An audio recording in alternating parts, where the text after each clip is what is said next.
मऊ जनपद आया रेलवे का किस तरह का निरीक्षण आपके द्वारा किया जाए? देखिए, हमारे मऊ घोसी के माननीय सांसद जी ने जिस प्रकार से मऊ की जनता के आंख में धूल झोंकने का काम किया सदन के अंदर, 140 करोड़ लोग सदन की कार्यवाही को देख रहे थे। जिस प्रकार से उन्होंने मऊ स्टेशन के डेवलपमेंट को लेकर के उन्होंने नेगेटिव चीज़ रखने का काम किया, कहीं ना कहीं सुहेल देव भारतीय समाज पार्टी उनको यह दिखाना चाहती है।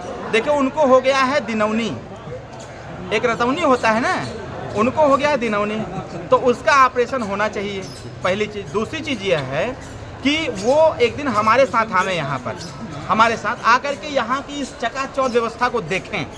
तो मैं भी 2003 से यहाँ आता हूँ, वो भले ही 2000 आए हो 9 में, मैं 2003 में आया था। इसी रेलवे मैदान में मैंने भाषण दिया था और इसी स्टेशन पर उतरा था मैं, तब यहाँ की दुर्व्यवस्था मैंने देखा था। तो मैंने ये कल्पना नहीं किया था कि 2025 में ऐसी व्यवस्था होगी। आज रेलवे स्टेशन की जिस प्रकार की व्यवस्था है, यह व्यवस्था देखने लायक है। ऐसी व्यवस्था कई बड़े स्टेशनों पर नहीं हो पाती है, यहाँ उनको देखना चाहिए। दूसरी बात, उन्होंने कहा पानी की व्यवस्था नहीं है, ऐसा कोई टोटी नहीं है जिसमें पानी नहीं आता हो।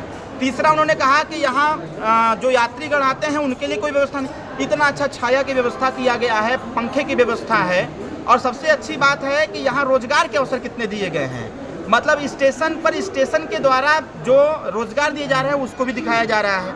इसके साथ साथ यहाँ जो ट्रेनों के ठहराव के लिए व्यवस्था बनाई गई है, उधर कंपार्टमेंट बनाया गया है, कम से कम ट्रेनें ठहराव कर सकें। सारी व्यवस्थाएं, पार्किंग की व्यवस्था ज़बरदस्त। अभी मैं भी आया, पहले क्या होते थे, सबकी गाड़ी यहाँ तक आके खड़े हो जाते थे।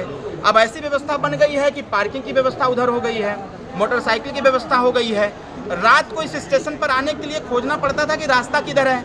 यहाँ से लेकर के मुख्य बाजार तक, लगभग यहाँ से आधा किलोमीटर दूर तक दोनों तरफ का चौड़ीकरण किया गया है, पैदल पथ बनाया गया है, मार्केटिंग किया गया है, अच्छी अच्छी लाइटें लगाई गई हैं। ये सब नहीं दिखता है क्या? एक्सीलेटर की व्यवस्था हो रही है, सारी चीज़ें तो हो ही रही हैं। इसके साथ साथ यहाँ उन्होंने कहा कि भाई साहब, यहाँ एक रेलवे फाटक है, वो हमेशा जाम लगा रहता है, तो यो तकिया खोल के देखो कि वो पे ब्रिज बनता, वो ब्रिज बन रहा है कि कोई दिक्कत ना हो लोगों को। एक रास्ते के संबंध में उन्होंने कहा, भैया मेरे उस शहीदी वाला रास्ता बनवैले के बाद यो तो देखा, अगर कहले हुआ, हम तो फोटो देखते हैं, वीडियो देखते हैं कि वो व्यक्ति तो आपके बगलिए में बैठ करके आपसे बातचीत करता है। तो सदन में पूछने से पहले उन्हीं से पूछ लिए होते हैं कि भाई 5 साल का कॉन्ट्रैक्ट आपको मिला है, तो रास्ता काहे नहीं बनवा रहे हैं? वो रास्ता बनवा देते तो जनता अपना परेशान नहीं होती। लेकिन मैं जरूर कहूँगा, आज इस स्टेशन से, स्टेशन की व्यवस्था देखने लायक है। सदन से जब कार्रवाई खत्म हो जाए तो इस बार ट्रेन से आवें और आकर के एक बार फिर से इसका निरीक्षण कर लें और देख लें कि यहाँ की कैसी व्यवस्था है। और इसके साथ साथ उन्होंने एक बात और बोला था, उन्होंने कहा मऊ का विकास नहीं हो रहा है। अरे भाई, सरकार सौतेला व्यवहार नहीं करती। हमारा संकल्प है उत्तर प्रदेश को उत्तम प्रदेश बनाने का। उत्तर प्रदेश तभी बनेगा जब मऊ का कल्याण होगा। आज 4 लेन का रास्ता पूर्वांचल एक्सप्रेसवे दिख रहा है, पूर्वांचल एक्सप्रेसवे से मऊ का बाईपास 4 लेन दिया गया है। जो सड़क अंदर सकरे थे उसको चौड़ा किया गया है, सड़कों पर लाइट की व्यवस्था दी गई।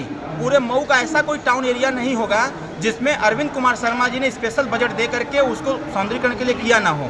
ग्रामीण क्षेत्र में चला जाए, जीरो पॉवर्टी स्कीम, गांव के रास्ते को जोड़ने का काम माननीय ओम प्रकाश राजभर जी पंचायत राज विभाग से कर रहे हैं, माननीय केशव प्रसाद मौर्य जी कर रहे हैं अपने ग्रामीण विकास के माध्यम से। ये जो लोग हैं विपक्ष के लोग, उनको जब वो कुंभ पर प्रश्न चिन्ह खड़ा कर दिए, जो कुंभ इतना भव्य आयोजन हुआ, पूरी दुनिया में उसका जय जयकार हो रहा है, कुंभ जैसे महा आयोजन पर प्रश्न चिन्ह खड़ा हो गया। माननीय अखिलेश यादव जी के ही पार्टी के सांसद हैं, अखिलेश यादव जी ने कहा कि कुंभ में वही लोग जा रहे हैं जो पापी हैं। तो भाई ये बताओ, आप किस लिए गए थे? आप मीडिया पर बयान दिए कि हमने 11 डुबकी लगाया था। कौन सा पाप किए थे कि डुबकी लगाने चले गए थे? एक तरफ अखिलेश यादव जी उसी कुंभ पर प्रश्न खड़ा करते हैं, दूसरी तरफ जाके डुबकी लगाते हैं। तो इनके कथनी और करनी में जमीन आसमान का अंतर है। जनता के आंख में धूले नहीं झोंक सकते, जनता को गुमराह नहीं कर सकते। जब जब ये जनता को गुमराह करने का प्रयास करेंगे और जब जब मऊ के विकास पर प्रश्न खड़ा करेंगे, तब तक डॉक्टर अरविंद राजभर चट्टान की तरह जनता के साथ खड़ा रहेगा।